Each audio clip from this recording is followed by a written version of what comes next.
many people that have been watching him, but have even an ounce of emet in them, saw they couldn't believe their ears, they couldn't believe their eyes, that we have footage of this guy that he himself publicizes, of himself saying things that are 100% anti-Torah. And I can only tell you that what we showed is not even 1% of what's out there. The amount of nonsense that this guy makes, says, really seems to not have any end. Just today, I heard another lecture or clip of his where he says that he told his friend, the priest, that when the priest asked him, "Do you believe in Yoshke?" he says, "I don't know much about Christianity, but I don't want to serve a God that needs me. I want to serve a God that I could do something for Him." Meaning, God needs me, not that I need God.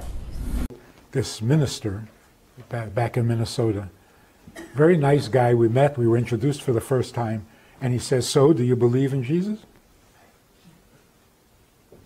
And he wasn't being aggressive, or he was straight talking.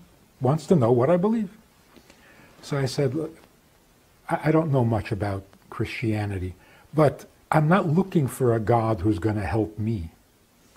I'm looking for a God that I can do for, not have Him do for me." And that's it. There was nothing he could say.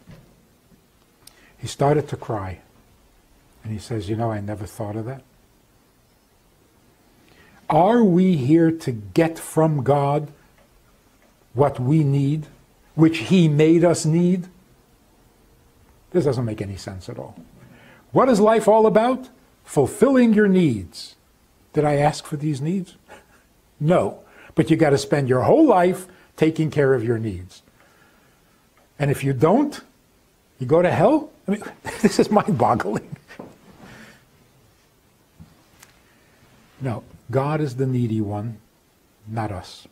This has two very important virtues. One is God becomes lovable, not distant and cold and invulnerable. And number two, what a relief. I'm not the needy one. That is such a burden off of our conscience. What's wrong with you? When are you going to be? How come you don't? Wait, you should. You better. No. I don't have to anything because I didn't create myself or the world. I'm here because He has a vast eternal need. And if I can do something for Him, my existence is justified. Otherwise, I got no problems. So that's the future of psychology. And he has, now if you think this is a one happenstance, he says that God needs us, nothings, creations, on countless lectures. It's his motto, that God needs us. We are familiar with God because God needs us more than we need Him. And that's why commandments, 10 commandments, that translation has ruined everything. As soon as you say God has commandments, He's no longer friendly. He's not the one who's needy. Now you got to watch your step because you violated a commandment. That's not Jewish thinking. Jewish thinking is, when God spoke to us at Mount Sinai, He wasn't telling us what we must do, He's telling us what He must have. The kind of world He needs and the kind of world He envisioned when He created it. So God revealed Himself. That's why it's called revelation at Mount Sinai. If we could get this into our thinking, into our educational system, we need God. If He created us, then who needs whom? How did we become the needy ones when He created us? So, well, don't we need to eat and sleep and drink? I said, well, that's how He created us. Even though Rambam says what you just said is kfirat gmura. Thinking that HaKadosh Baruch Hu needs anything is 100% heresy. Why? He's complete, He's perfect. With or without us. To say He needs anything, to say He's subject to need at all, is kfira. Your mind will tell you that you are dependent on Him. If He's God, He has the football. If He doesn't want to play, the game is over. So you're dependent on Him. So you have to pray to Him, you have to appease Him, you have to fawn on Him, compliment Him, so that He'll be good to you. That's horrible. Unfortunately, Jewish exposure to that kind of thinking over the centuries, you know, we absorb what the environment gives us. And it became part of Jewish thinking, which is very sad. Here's what Jewish thinking should be. We are not needy and dependent on God. God is the one who is needy, and He is dependent on us. That's faith. But this guy says it on a regular basis, and unfortunately the ignorants continue to nod and laugh and smirk and confused, but nonetheless they do it because he has a long beard. And they figure that if he has a long white beard, he must know what he's talking about. And if he's been talking this nonsense for 40 years, it must be true, because somebody would have said something. Unfortunately, that's not the case. No one has said anything until recently, Baruch Hashem. And now we're trying to wake a lot of people up. So some of the people that used to watch him or watch him now saw it, they couldn't believe it, they never saw it from that perspective that this is 100% kfirat, especially when we provided sources from the Torah like you're supposed to. The Mishnah in Pirkei Avot says anytime you say a dvar Torah, you have to provide the source, because by doing that, you are doing the same mitzvah that we learned from, who did we learn it from?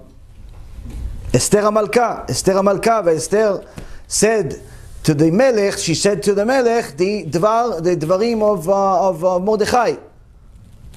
She said the things of Mordechai to the king, and that's how the king said, so if she would have said it in her own name and no name, then the whole salvation that we have in Purim would have never happened.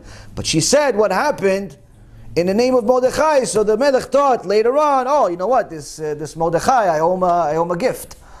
And that brought the salvation. So when we say Divrei Torah with a source, where do we get it from? That means that we are doing something that we learned from the Torah, which the Mishnah in Avot says brings the Mashiach closer, because we're fulfilling the Torah at the highest level. On the other hand, when a person says Divrei Torah without providing a source, the Mishnah in Avot says, chapter 6 says, that you are delaying the Mashiach chas v'shalom. You have millions and millions of Jews, millions of people, billions of people waiting for Mashiach, righteous people waiting for Mashiach. And because you said Divrei Torah without providing a source, you just delayed the Mashiach. Now why is this delayed the Mashiach? Why is this considered so bad not to provide a source? The reason why, Rabotai, is because what happens is, when a person gets used to not providing a source, it becomes a very bad habit. And what ends up happening, sometimes he says something that people like. So he gets kavod for it. He gets respect for it. And now he says, you know what? Yeah, it was my chidush. It was my insight. It was my idea. So not only did you forget who actually said the idea, but now even if you remembered, you don't even want to say it. Why? Because you want the kavod for yourself. You want everybody to say chazak u'baruch to you. You are the smart one. You're the genius. You're the gadol. Even though the giant that actually figured it out was born 2, 3, 4, 5, 6, 700 years ago, and toiled for the Torah for years, for 80, 90 years straight, just to get that chidush, but you just stole it for nothing, to get the kavod. So that, Rabotai Yekarim, the Mishnah says, delays the Mashiach. So why do I mention this to you? Because along with talking about people that are wicked, you have to provide a source of why they're wicked. But in today's age, what I found out is that you not only have to provide people the source of why such things are wrong and such things are right. why this person said this and this person said that, but you actually have to show it to them. Because I've said things against certain people and mentioned names a bunch of different times. But never did we see such feedback like we did recently when people actually saw the donkey himself talk.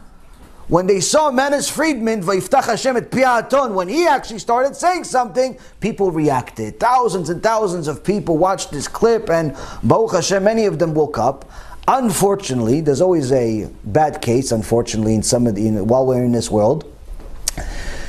Some people continue to choose to be blind, and if you look at some of the comments, unfortunately, despite the heretical comments that he makes in his shiurim, they still decided to defend him. They still decide to defend this guy. Say, no, you just didn't understand him. He's on such a high level. You don't understand. The problem is that religious Jews like you don't understand him. And just, wait, hold on a second. So if I study a little bit, I try, Baruch Hashem. And my rabbi studies a lot more. So if somebody like me, my rabbi, can't forget me, I don't know anything. My rabbi, he knows something, I promise you. Finished the Shas 4 times before the age of 20. You do that, once in your life, you're already good. 4 times before the age of 20, you know a few things.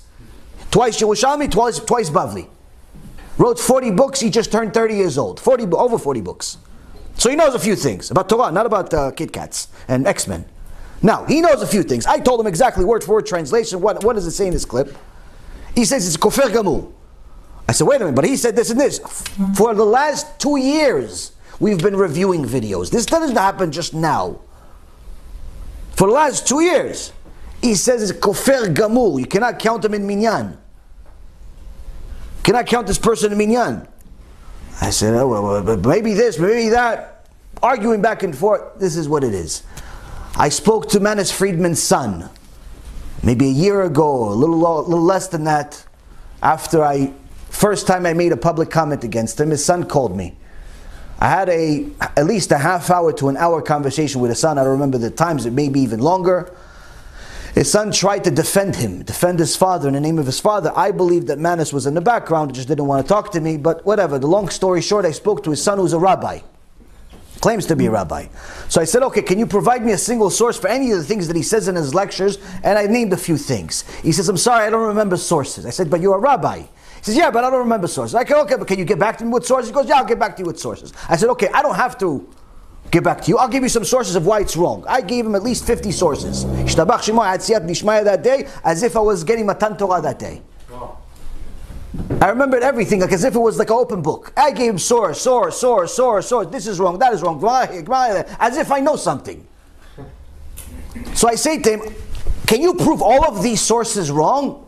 The Gemara Rosh Hashanah, the Gemara Sanhedrin, the Reshit Chochmah, the Rambam, the Ramban. Can you Parashat Korach, Parashat Bechukotai, Parashat Kitavot? Can you prove all of these wrong? All of them are wrong. HaKadosh Baruch Hu is wrong. He said, I don't know, I'm sure there's something that... Okay, listen, I told him, listen, let's just cut to the chase. If your father, Menace, is not comfortable about talking life after death and what happens to wicked people, here's a clue, don't talk about it. Talk about, I don't know, candy, talk about Chassidut, talk about stories of the Baal Shem Tov, talk about, I don't know, talk about something else. Don't talk about Gehenom, don't lie. If you're going to talk about it, say the truth. But if you're not going to talk about it, it's fine, no problem. But why lie? You're making people sin. And then his son tells me something that I will never forget. I will never forget this. And he says to me the following. I wish I had this recorded. I wish I did. In Shamayim they recorded it for sure. But I wasn't smart enough to record it. I actually didn't know he was calling me anyway. Anyway, he says to me the following. So what if he lies a little bit? Look at the results. I remember these words like I know my face. So what if he lies a little bit? Look at the results. After my chin, my face, my whole thing dropped to the floor, I picked it up, I put it back in, I said, hold on a second. What did you just say? What do you mean, so what if he lies a little bit? What results? What are you talking about? The money you guys make? Because Manis writes a book every week. You know, it's a comic book, so it's easy to write. Why, what do you mean? Oh, the money you guys are making, $5,000 for just to go to a lecture for an hour that he charges? or $400 for a meeting. Or if you want to get an answer via email, you have to subscribe $5 a month minimum. That money. He says, no, not the money, the other result. I said, what other results? I see people that listen to him and become kufrim, atheists. I'm sorry. It's funny, but it's not funny. It's funny, but it's not funny. I laugh too, but I cry at the same time. So I told him, listen, you cannot, if you could provide me sources, Baruch haba. You can't provide me sources, tell your father that if he doesn't stop his nonsense, I will eventually go against him publicly. I'll make a whole lecture about him. This was about a year ago. Unfortunately, to my dismay, Friedman got much worse in the last year. Almost every other lecture he mentions Gehenom and he mentions kfiira about it, things that are the opposite of what Hashem says. Now he starts saying that HaKadosh Baruch Hu needs us. Hashem yirachem. If we live in the world that God needs us, if we live in the world that God needs us, we should all commit suicide. Why? We cannot even take care of ourselves. You're telling me that He needs us. Who's taking care of Him?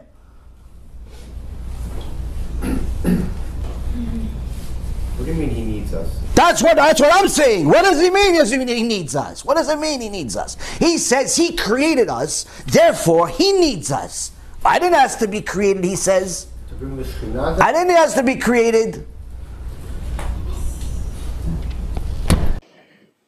So all religion is trying to gain something from God. A blessing, pleasure, reward. Judaism is the exact opposite. What happened at Mount Sinai, when God took us out of Egypt and brought us to Mount Sinai, He didn't tell us how to get to heaven. In fact, heaven isn't even mentioned in the Torah, except at the beginning. In the beginning, God created heaven and earth, and then the rest of the Torah is about earth. Heaven is not mentioned again. So we are not trying to get to heaven. In fact, we don't want to get to heaven because you got to die to get there. Not a good deal. What we want is to bring God down to earth. That's what happened at Mount Sinai. God came down to the mountain to tell us what He needs, not what we need. He says that a man and a woman, why are they opposite? Why are they attracted to each other? Because originally they were born, Hashem created a man and woman together, which is the Gemara in Masechet Brachot says. And he says that the man and woman really separate, they're bad. So the reason why we're attracted is because it's not good that you're a man alone, and it's not good that you're a woman alone. If you are a woman, you should pay attention to this lady. If you are a woman, Friedman is giving you a chidush. If you are a woman, you don't need the man. No. You need to understand something. In reality, if you're a woman, you have a need to be a man. And if you are a man, you have a need to be a woman. That's why you're attracted to each other. You need to be each other. You need to be, Rabbi, Goldenberg over there, he needs to be his wife, and his wife needs to be him. What? You need to be the other one. That's what makes you guys attracted to each other. You need to be the other one. Why? Because that's who you really are. You're the woman, she's the man, he's the woman, everybody's confused. Except Friedman, he knows. Why are we attracted to the opposite? That, by the way, that is a big mystery in nature. It doesn't make sense. Men should be attracted to men and women should be attracted to women. That makes sense. Huh? What is this attraction to the opposite? What is that, like kind of a dafke? I don't want my own kind. I want dafke what is not the opposite. It's because it's not opposite. It's me. A complete human being is male and female. So a man's attraction to a woman is because he wants to be himself, not he wants something opposite to himself. A woman is attracted to a man because being a woman is not enough. a human being, like the first human being, has to be both. Find me a place in the Torah, this I'll give you $1,000. Cash. I'll go borrow. Rabotai, how can people be defending such kfiira? The answer, Bezrat Hashem, we'll get a little bit more today.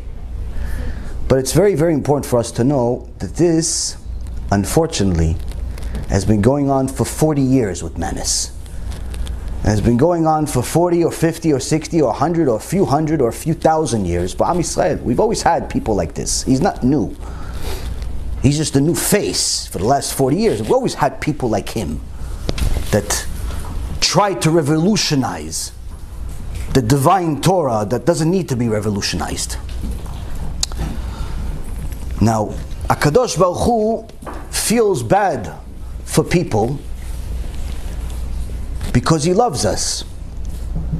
And when we talk about Gan Eden and Gehenom, we're talking about people that know that they are Jews. Know that there's a Torah, know that Torah is divine. What if you just found out that you're a Jew now? Well, guess what? Starting now, your judgment becomes very different. Until now, your judgment was very, very different than what it's going to be from now on. Why? Because if you didn't know you were a Jew for the first 80 years of your life, and you just discovered you're a Jew now, the judgment that you're going to have for the first 80 years is obviously not going to be as critical as it's going to be for us here listening to Shir Torah, knowing that we're Jewish. Now, to show HaKadosh Baruch Hu's mercy, I got a call, 2 calls, from a fantastic, wonderful woman, 79 years old. I got it today. I wanted to cry. To be honest, I cried a little. Don't tell anybody though. 79 years old, she just discovered she's a Jew. 79 years old. She just discovered she's a Jew. How did she discover she's a Jew? She heard from her mom years ago, 20 years ago, 25 years ago, that she is Jewish, but they weren't practicing. And her grandmother was also Jewish. But she says, if you're not practicing, like the Christians, you're not a practicing Christian, you're not a Christian. You're not a practicing Arab, you're not really a Muslim. They call you a kofir, they call you a lot of things. But then she heard in a shiur by Rabbi Tovia Singer Sheikhye that if your mother and your grandmother are both Jewish, you're a Jew. And he said this derech agav, like as a side note. It wasn't like a whole lecture about who's a Jew, who's not. He just said a derech agav, like as a side note. HaKadosh Baruch Hu felt bad for this woman to live 80 years without a purpose. Ishtabach shimo la'ad. HaKadosh Baruch Hu says in Sefer Shmuel 2, in chapter 14, verse number 14. Lebilti idach mimenu idach. No one be banished from him. HaKadosh Baruch Hu is not going to let anyone in the world live a life without having a chance to do tshuva. He's not going to have anyone in the world live an entire life without having a chance to see the emet. Everyone gets a chance. Which means, this answers a huge question that people have. Wait a minute, it's not fair. I only discovered such and such when I was 30, when I was 40, when I was 50, when I was 60. Okay, you discovered it? Or what if I didn't? But did you discover it? Yes. Okay, so why are you asking, what if you didn't? It's like asking, what if you didn't have grandparents? Then you wouldn't have you. What's the point? Don't ask philosophical questions like Manis. Tachlis, did you find out the truth? Yes. Okay, so now act on the truth. If this wonderful lady in the middle of nowhere, Texas, can find out that she's a Jew at 79, you know what this means, Rabotai? That means that HaKadosh Baruch Hu told her you can do full tshuva even at the age 79. You can do tshuva, complete tshuva at 79 and finally give your life a purpose and go to Gan Eden with Moshe Rabbeinu. So that means, Rabotai, that none of us have an excuse. None of us. If this lady was crying to me on the phone, telling me, what do I do now? What does Hashem want from me now? What do I do? I said, don't worry, I'll send you some information, Bezrat Hashem will be in touch, and so on and so forth. I have no doubt in my mind that she's going to do tshuva, complete tshuva.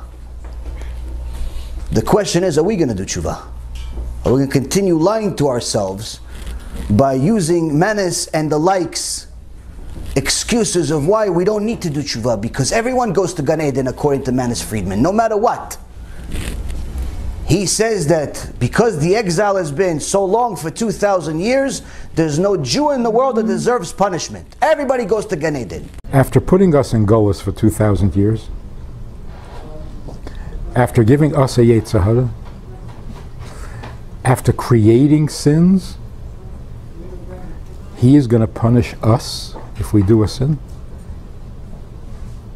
That sounds like a monster. That's indecent. That's like blaming the victim. Today, because of how long the Golus has gone on, there isn't a Jew in the world who deserves punishment, no matter what he does. So what is it like to be in hell?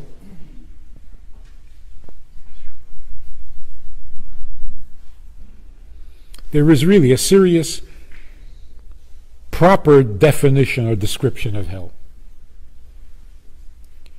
When you come home to your home, and you don't feel comfortable. That's hell. When you come to the place where you belong and you don't feel like you belong, that is horrible. The burning in hell is not a fire with little demons with pitchforks. The burning in hell is the embarrassment that a soul feels when it doesn't know how to be a soul anymore.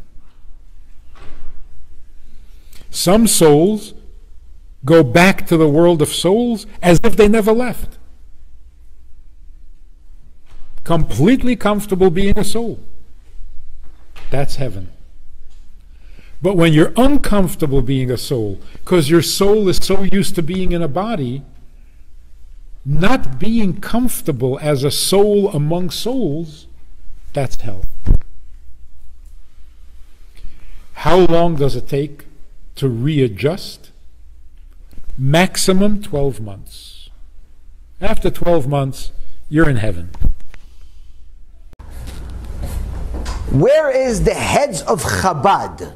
Tell me, I want to know. Where are the heads of Chabad that are supposed to, at this moment, now that this has become public, where are they with their cherem on such a person? Where are they? Where are the leaders of his own keilah? Where are the leaders of this community? Where are the leaders in New York? Where are the leaders in Los Angeles? And in all places around the world? Where are all of they? Now, right now that you've seen and it's been highlighted that this person has been saying things that are against the Torah. What are you going to tell me? That, oh, you just don't understand? Well, Rabotai, if I don't understand, that's not such a big deal. I'm not such a smart person. But my rabbi, he's a very smart person. He learns Torah many, many hours. And if he doesn't understand, then I have a question for Mr. Menace. If my rabbi doesn't understand, and several other rabbis that I sent to don't understand, and several other Talmidei Chachamim that I sent to don't understand, no one understands that knows any Torah, then how is the average person in the public that's religious or secular but not considered a Talmid Chacham, not considered a scholar, how are they going to understand? If the scholars don't understand, if the rabbis don't understand, no one understands, how is the average person going to understand? How? Which means that the only way to understand it is what the Mishnah in Avot says, Chachamim tizau bedivrechem. Chachamim, you have to be careful with your words because your words can lead your students to Gehinnom. Why?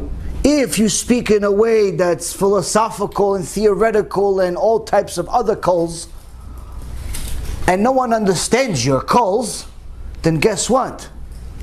The only thing we can do is call it as it is. Look at the basic understanding.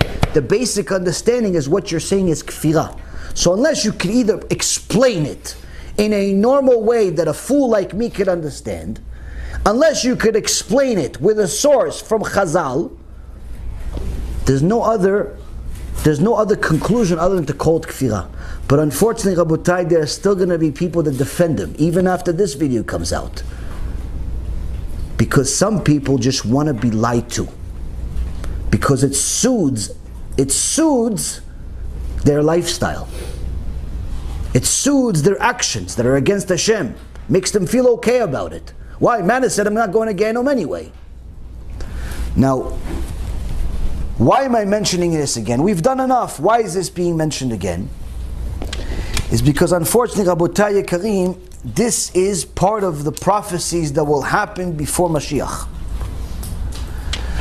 The Gemara in Masechet Sotah, page 49b, says that before Mashiach comes, there's going to be obnoxious people, chuspat izgeh, people that make comments on the internet without even understanding Aleph Bet of Judaism, making fun of the Torah. The reason we go to hell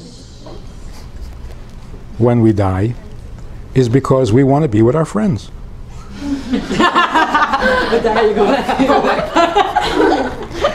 If you go to heaven, who are you going to talk to?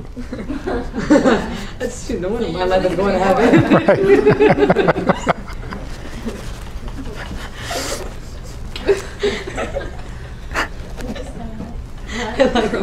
You know, Christians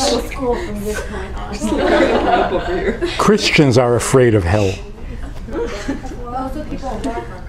Right.